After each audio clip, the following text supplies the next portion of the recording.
Hi, everybody, and welcome to Ross-Ade Stadium for the final pregame show of the 2021 regular season. Boilermakers getting ready to take on the Indiana Hoosiers today, trying to recapture the Old Oaken Bucket. Purdue coming in at 7-4, while Indiana is 2-9 overall and winless in the Big Ten. Tim Newton along with Pete Quinn and Kelly Kitchel. Happy Thanksgiving to everyone. Hope you've had a great holiday weekend, and let's see if we can cap it today, Pete, with a Boilermaker win. This is a Purdue team that has, I think, at least met, if not exceeded, expectations in 2021, but it's not a complete season without taking the Old Oaken Bucket back. Yeah, I would agree with that. I think nobody expected Purdue to, if you go back 3 months ago, IU was ranked in the top 20. Nobody was picking Purdue to be any better than maybe sixth in their own division. And it kind of reversed. You know, Purdue's having one of those seasons you don't want to see end. But if they don't win today, it's not going to be a good season. Even despite the fact I think anybody would have taken 7-5, they're not going to take 7-5 with the lost IU. So this is a big game. It's bowl position. I'm personally, well, I'm not going to tell you who I'm rooting for, but there's a very specific bowl game I want to go to, and we have to win to get there.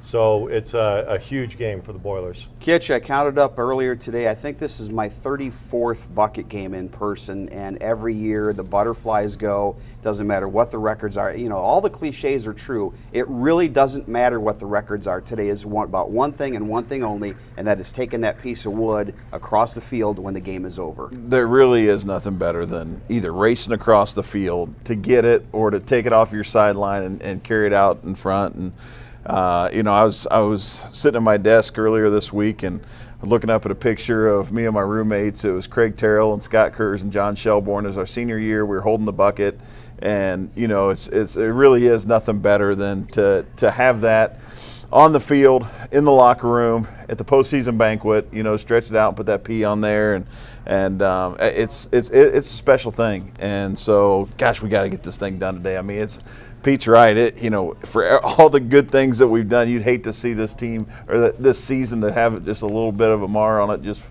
for this bucket game. So we got to get it done today. And just for the record, Kitch and I are very, very comfortable we're going to win. Oh, we're just saying you have to win. Right. We understood. Let us know, by the way, where you're watching from. Austin, Texas, I think, is the first place to check in, but give us a boiler up and let us know where you are. Well, let's start with the opponent today. Let's start with Indiana because, as Pete mentioned, they were supposed to be a top 20 team. They've had some injuries, but they have really underperformed. Pete, as you look at this team, what's gone wrong for the Hoosiers? It's really hard to put your finger on it because last year they had 3 players that were All-Americans. The biggest history of IU football. They had 16 players make some All-Big Ten team, honorable mention and above. Freifogel won the Receiver of the Year award for the Big Ten. Everything was going in their favor. They had everybody back, and you mentioned it, and it's big. It's not like it was for Purdue 2 years ago when we had 21 starters miss at least 6 games. But they've had some key injuries, obviously at the quarterback position, maybe playing with a walk-on quarterback today. So they've had injuries, but there's really no way to explain how they went from as good as they've ever been to it's possible and probable they're not going to win any games in the Big Ten. No one would have predicted that. I wouldn't have predicted that. I did think they were overrated because they hadn't beaten a lot of teams with winning records. I think Wisconsin was 4-3 when they beat them, or ended up 4-3. They beat Wisconsin, but that's the only team they beat with a winning record. So 2 years ago, they had a good season. Last year, they had a great season. This year, it just all went away. I don't get it. And Kitch, the season for them was really front-loaded. They started with a lot of ranked teams to start the year. You wonder if their confidence was shot in losing those games early, and then when they played the teams on the back end that they should have matched up better with. You know, you look at the Rutgers game a couple of weeks ago. I mean, that was a white flag game for Indiana on their home field. That game was almost unwatchable. You can't. It wasn't Big Ten football. You know, it was a tough one to even as a football fan to even try to stomach that kind of game. But yeah, I think they went in with all kinds of expectations this year, and you're right. There was a few injuries that they've had, but there was, but you know, it was a weird team because they were playing really good football. I mean, last year, if you think about it, they changed the rules at the end of the season so IU wouldn't play in the Big Ten championship, and had Ohio State go in there because Ohio State didn't have enough games as the rules were set with the COVID. So they changed. They had a chance of playing in the Big Ten championship last year, and man, they were as hot as anybody, and just the complete turnaround, and it is mind-boggling. I can't explain it. I don't spend any waking hours thinking about IU other than this week. So I don't know what's going on down in Bloomington. I can't imagine that they know what's happened this year either, though. Let's give some shout-outs here. We mentioned Austin, Texas, St. Louis, Missouri checking in, Kokomo, Indiana, Floyd's Knobs, Indiana, hello down in the southern part of the state, Battleground, Greenwood, Lancaster, Pennsylvania, and Evansville, Indiana checking in. Brian asked is Corey Trice still on the team. Corey Trice is on the team. If you remember, he injured a knee during the bye week practice schedule, and so he's had surgery. He'll be back next season, but he is out for the year. All right, let's talk about the Boilermakers. Coming off a win at Wrigley Field. It's kind of funny. You talk about last week. I thought it was a game that Purdue played okay, but not great, and they come up with an 18-point road win, their fourth road win of the season. Kitch, this is a Purdue team that has played well away from home, hoping to match that again today at home and win their fourth game here at Ross-Ade. Yeah, how about that statement, though? We just played okay, and you win by 18 on the road. And that's what I think was impressive, is you come out of there and you're like, man, we didn't play very well. And then you look at the score and you're like, oh, yeah, we kicked their tails. And so it was, I think that's what's impressive, is this team, they're finding a way to get things done. And I keep going back. The defense, even though they weren't spectacular, Northwestern did some things last week on the ground especially. But I just see that defense getting better and better each week, and they figure things out at halftime. They make adjustments, and I just love the way our defense is playing. And I think when you have a defense that plays like that, you're in every single game. And then this year, once the offense clicked, man, it was on, because the defense kept playing well. The offense started clicking, and then our offense is playing as good as I've seen our offense play probably since the Kyle Orton years. Honestly, I mean, it's a thing of beauty to watch when you got those guys out there making plays. We were rotating quarterbacks for a while, Pete. That rotation's over. Aiden O'Connell is the guy. He's got 19 touchdown passes, 8 interceptions. And the Boilermakers are on the verge of 2 team records today. They need 23 completions for a single-season record at Purdue and 403 yards for a single-season record. Both of those from 1998, when a guy named Drew Brees was starting at quarterback as a sophomore that year. What Aiden O'Connell has done is mind-boggling. And when you think about the fact he didn't start the first 4 games, didn't play at all in one of the games, and he is on the verge of breaking records. I'm a numbers guy, which it's not good. Coming into this season, Aiden O'Connell had a quarterback efficiency rating of 637. That was the second best in the history of Purdue football. Robert Marv was 638. So just underneath him. Coming into this game, his career efficiency is 143.7, which is, when you look at the top 20 quarterbacks of Purdue and you look at the numbers, this is the best season any quarterback has had in the history of Purdue. Quarterback efficiency rating and completion percentage. He's going to set records that if you would have told me that at the beginning of the season, I would have laughed. And now the most common, I'm pretty good buddies with the color analyst from Northwestern, and he had one question. Why wasn't Aiden O'Connell starting at the beginning of the year? But when you look at numbers, Jack Plummer's right there. He's got the same completion percentage, and he's right there with the quarterback efficiency. These guys are just 2 very, very good quarterbacks, and Aiden O'Connell has just caught fire. And you mentioned he had 8 interceptions. He hasn't had one in 3 weeks. Yeah. I mean, he's playing at a level higher than anybody else in the country. And when you have a quarterback in this system that is playing at that level, you can compete with anyone. Kitch, I want to talk to you about David Bell for just a second. But I just got a text from Katie Geralds, and I want to congratulate the women's basketball team who came back. I've never seen this before. They gave up 27 straight points today to Florida State, which is ranked 17th in the country, and won the game. Purdue won 66-61. Boilermakers with their first win over a ranked team since the 2018-2019 season. So congratulations, Katie's got them off to a 5-2 start. And also congratulations to the women's volleyball team beating Indiana last night for the 19th straight time. Dave Shondell, in his 19 years at Purdue, is 35-3 against Indiana, and they're playing for second place tonight in the Big Ten against Nebraska at 9 o'clock. All right, let's talk David Bell. Well, before you go to David Bell, two things. Number one, David Shondell just lost his dad this week, and he is one of the greatest Boilermakers of all time. I'm a huge, huge fan of Dave, so he's in our thoughts and our prayers because he lost his dad, who's literally one of the most prestigious, well-known volleyball people in the country. And so David lost his dad. We want to reach out to David and say you're in our thoughts and prayers. And Katie Gerald's, when they announced that she was going to be the basketball coach at Purdue, I was so excited because I know she is going to turn that program around so much sooner than people think she can, but she's an amazing coach. And yes on both counts. And again, Dave Shondell, our thoughts and prayers are with the Shondell family. It's been a rough couple of weeks for Dave and the family, and we are thinking of you, Dave. Let's talk about David Bell because he needs 101 yards receiving today to break John Standiford's single-season record, which is set back in 2002. David Bell, 87 catches, 13 more gives him 100. I was just talking to Don Fisher, IU's outstanding play-by-play guy before the game, and he agrees. Ohio State's got 3 great receivers. David Bell is the best receiver, and in fact, he voted David as the Offensive Player of the Year in the Big Ten. This is his last chance for fans to see him at Ross-Ade Stadium today. Yeah, come out. If you're thinking about it just because it's drizzling and sleeting a little bit and you're trying to decide if you're going to come out or stay home and watch it. And he's on the sidelines. Now, we're in the booth, so the drizzle and sleet means nothing to us. That's right. But get out here and join me.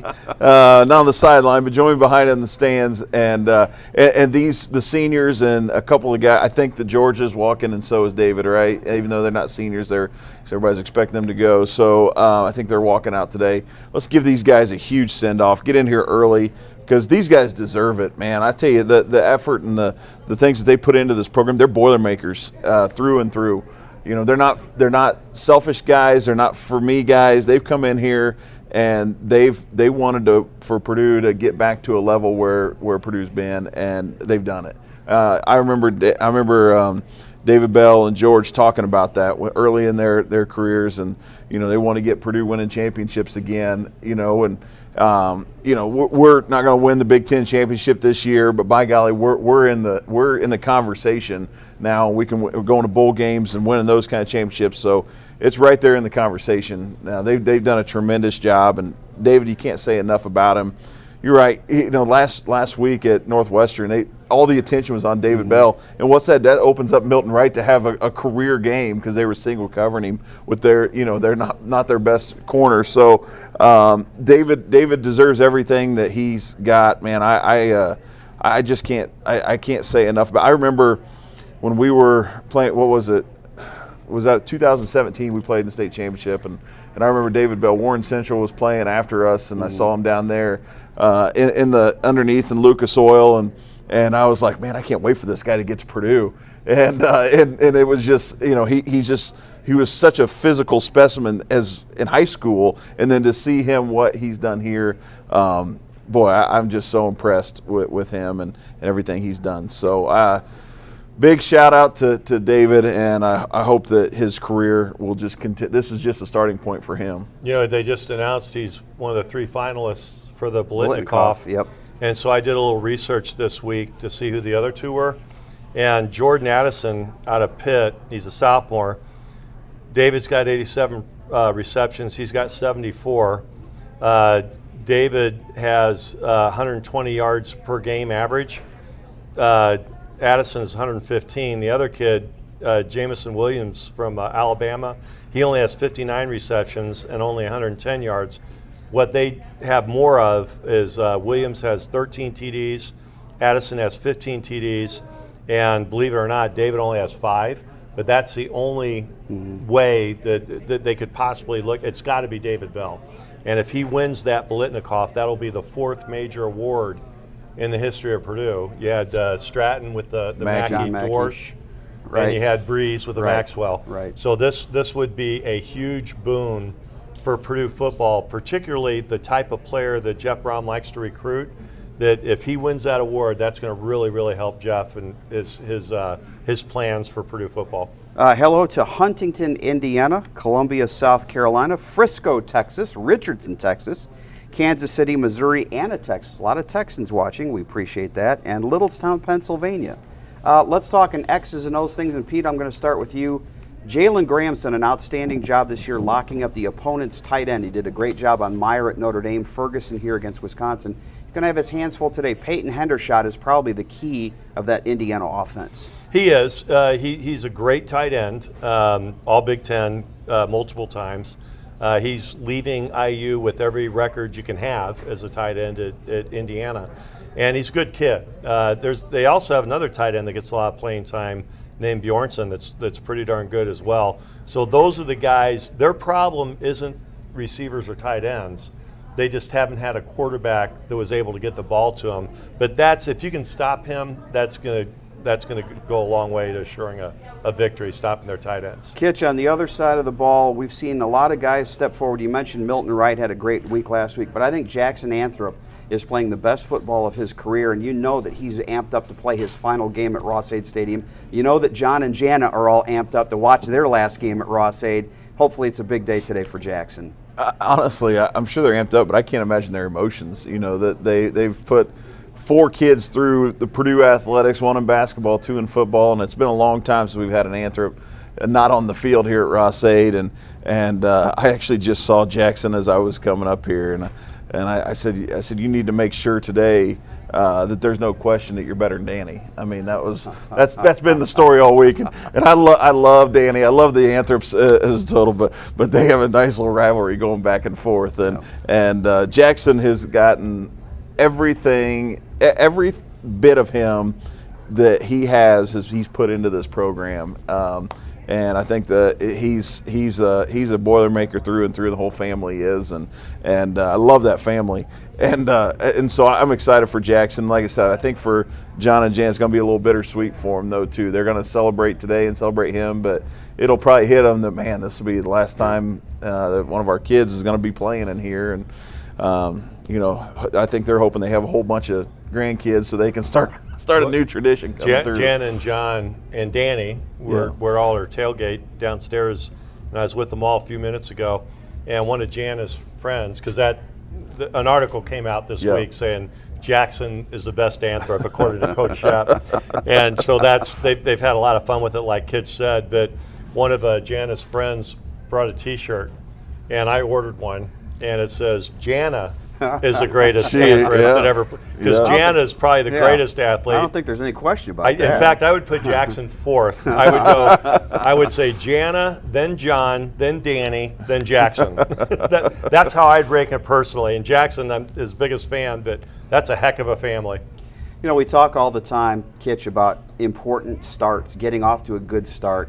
You get off to a good start today against this Indiana team, and you wonder what's going to go through their minds. Now, the longer the game stays in doubt, the better it gets. But we've seen, you remember Joe Tiller's last game here, that game was over by about the first or second media timeout. Yeah, and so it is going to be a huge for them to get out on front. And I would even love for Purdue just to take the football today and just try to roll right from the beginning. And usually they defer, but I'd love to see them just win the toss, take it, and let's go down and score and put this thing away early, because I think it can be a huge celebration here for the Ross-Ade crowd. But you're right, if you let them hang, you never know. I mean, rivalry games are just funny like that sometimes if you let teams hang around long enough. So hopefully that we can get on top, because clearly Purdue is playing so much better, right? I mean, it's hard to overstate how well-oiled this offense is right now, and how much it's clicking right now, and how well the defense is playing. And Purdue